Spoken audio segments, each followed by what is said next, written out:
हरे कृष्णा हरे रामा। 26 दिसंबर 2025 का दिन दुर्लभ है। इस दिन है व्यतिपात योग और साथ के साथ इस दिन सद्भिषा नक्षत्र और रवि योग का निर्माण हो रहा है। कुमार योग के साथ पंचक का भी समय चल रहा है। इस दुर्लभ संयोग में व्यतिपात योग किसी चमत्कार से कम नहीं है। अभी चल रहा है खरमास और उसमें व्यतिपात योग पितरों के लिए जाना जाता है। सामान्य ज्योतिष दृष्टिकोण से कहा जाए तो व्यतिपात योग में व्यवहारिक जैसे गृह प्रवेश, भूमि पूजन, सामान्य सरल तरीके से शुभ काम की शुरुआत बिल्कुल नहीं करनी चाहिए। परंतु वेद शास्त्रों में पितृदोष मुक्ति के लिए और पितरों को प्रसन्न करने के लिए कहा जाता है कि अगर व्यतिपात योग में पितरों के लिए या कोई अन्य जप मंत्र या कोई श्रेष्ठ श्रवण या दान पुण्य किया जाए, हवन करवाया जाए, सामान्य तौर पर नवग्रहों की दशा सुदृढ़ करने के लिए और साथ के साथ हमेशा अपने भाग्य की रेखाओं को प्रसन्न करने और पितरों के निमित्त कोई कार्य करने से तो व्यतिपात योग चमत्कार की तरह हमारे साथ चलता है और पितृ देवता प्रसन्न होते हैं।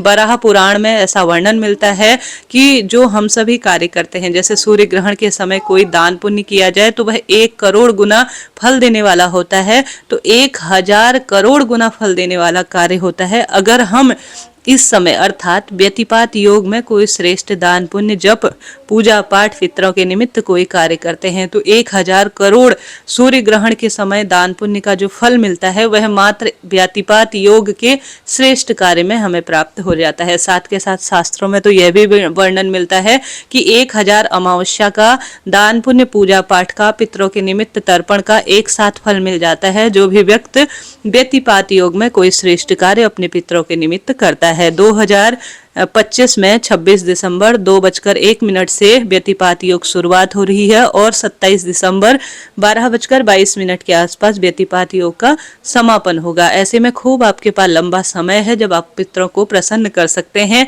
इस श्रेष्ठ खरमास के शुक्रवार के दिन आप सभी को कैसे शुक्रवार और शनिवार को अपनी दिनचर्या रखनी है, ध्यान से सुने। सबसे पहले गीता का 7वां अध्याय ऐसा वेद शास्त्रों में वर्णित है, जब भी व्यतिपात योग हो तो गीता का 7वां अध्याय किसी चमत्कार से कम नहीं है। आप चाहें तो गीता का 7वां अध्याय स्वयं से श्रवण करें, चाहे तो आप सुन सकते हैं। इसी वीडियो के नीचे कमेंट्स बॉक्स में पिन किया हुआ है, आप उस वीडियो को सुनिएगा। हालांकि मैं एक बार और उसे आपके लिए अपलोड करूंगी, आप उसे जरूर सुनिएगा। शुक्रवार माँ लक्ष्मी का दिन है। सबसे पहले दिन की शुरुआत आप लाल चंदन या 1 चुटकी हल्दी डालकर नहाने से करें और श्री शिवाय नमस्तुभ्यम या ओम नमो भगवते वासुदेवाय या कोई भी महामंत्र का जाप आप करें। उसके बाद अपने घर के दरवाजे पर जल का छिड़काव करें। शुक्रवार का दिन लाल रंग का माना जाता है। लाल रंग के कपड़े पहने, घर के दरवाजे पर 1 चुटकी हल्दी डालकर ओम महालक्ष्मी च विद्महि विष्णु पत्नी च धीमहि तन्नो लक्ष्मी प्रचोदयात या ओम महालक्ष्मी नमो नमः ऐसा कहते हुए दरवाजे पर लंबी बत्ती का घी का दीपक हल्दी डालकर जरूर प्रज्वलित करें। उसके बाद आप सभी को साधारण सरल तरीके से व्यतिपात योग के दुर्लभ और श्रेष्ठ संयोग में महादेव और श्री नारायण की अपने घर पर विराजित पंच देवी देवताओं की पूजा करनी है।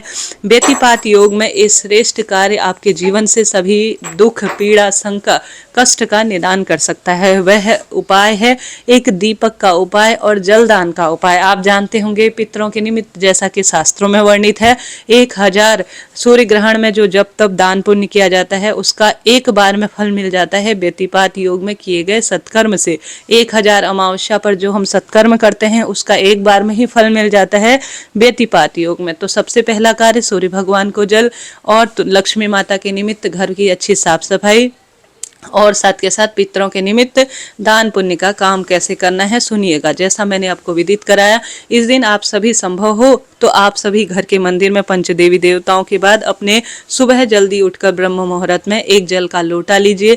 जल के लोटे में तुलसी का पत्ता डालिए। तुलसी का पत्ता तोड़ना नहीं है, इस बात का ध्यान रखिए।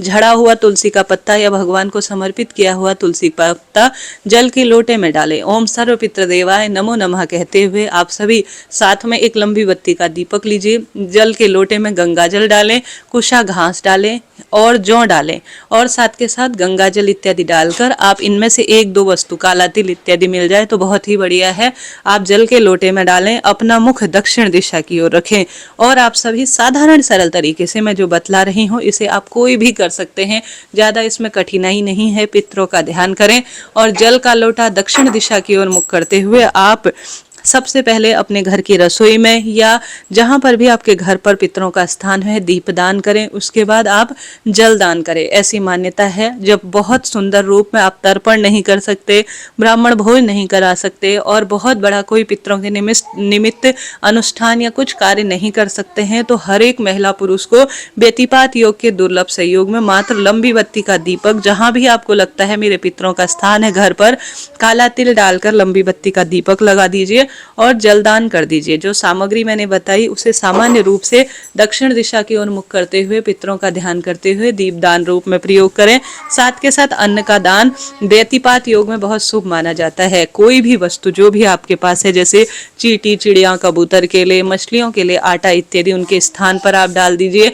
गौ माता को कुछ मीठा रखकर रोटी इत्यादि खिला दीजिए। बस पितरों का ध्यान कीजिएगा, प्रार्थना करें कि हे पितृ देवता आप प्रसन्न हो। मैं ज्यादा बहुत विशेष पूजा नहीं जानती हूँ, मैं जो बहुत जो है ज्यादा जो है श्रेष्ठ कर्म नहीं कर पाती हूँ, जो है जैसा है मेरे सच्चे भाव से आप स्वीकार करें। ऐसी प्रार्थना कर सरल भावना से इस व्यतिपात योग में पितरों के निमित्त आप जल का दान कर दीजिए, लंबी बत्ती का दीपक लगा दीजिए, अन्न का दान कर दीजिए, गीता का 7वां अध्याय सुन लीजिए, गरीब जरूरतमंद व्यक्तियों की सेवा कर दीजिए। अपनी इच्छा शक्ति सामर्थ्य अनुसार आप जितना आपसे हो उतना आप गर्म वस्तु का दान कर दीजिए। इससे पितृ प्रसन्न हो जाएंगे। और साथ के साथ शुक्रवार का दिन है, घर पर नमक का जो है नमक युक्त पोछा लगाना चाहिए। साथ के साथ शुक्रवार का दिन है, माता लक्ष्मी की पूजा बहुत सुंदर तरीके से करनी चाहिए। शुक्रवार के दिन किसी कन्या को ब्राह्मण नहीं मिल पाते हैं तो आप कन्या को घर पर बुलाकर कुछ मीठा खिला देते हैं या कन्या को सीधे दान दे देते हैं, तो इससे भी माता लक्ष्मी प्रसन्न हो जाती हैं। साथ के साथ शिवलिंग पर लाल चंदन चढ़ाने से, लाल फूल चढ़ाने से भी माता लक्ष्मी प्रसन्न होती हैं। शिवलिंग पर कमल गट्टा मिश्रित जल चढ़ा दिया जाए तो यह भी किसी सौभाग्य से कम नहीं होता है।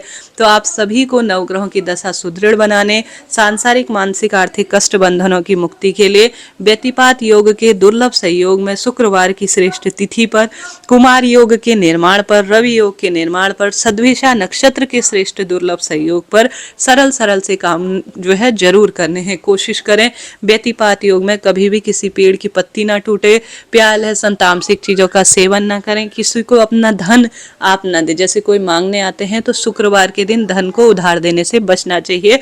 इस बात का आप ध्यान रखें। आशा है, उम्मीद है आप ऐसा करेंगे। शुक्रवार के दिन कनक धारा स्रोत, माँ लक्ष्मी, श्री नारायण की कथा सुनना भी अनंत गुना लाभ देता है और सब तरह की पीड़ा शंका का भी निदान यह कर ही देता है। हरे कृष्णा, राधे राधे। जरा सा भी वीडियो उचित उपयोगी रहती हैं, ज्ञानवर्धक रहती हैं तो आप कमेंट्स में भगवान का नाम जाप जरूर करिएगा, लाभ मिलेगा। अभी के लिए इतना ही। गीता का 7वां अध्याय कमेंट्स बॉक्स में पिन किया हुआ है, जरूर देखिएगा। माता लक्ष्मी जल्दी प्रसन्न होती हैं, उतनी जल्दी रुष्ट भी हो जाती हैं। तो शुक्रवार के दिन सुंदर रूप में माँ को प्रसन्न करने के कोई ना कोई कार्य कीजिएगा। राधे राधे, जय श्री कृष्ण।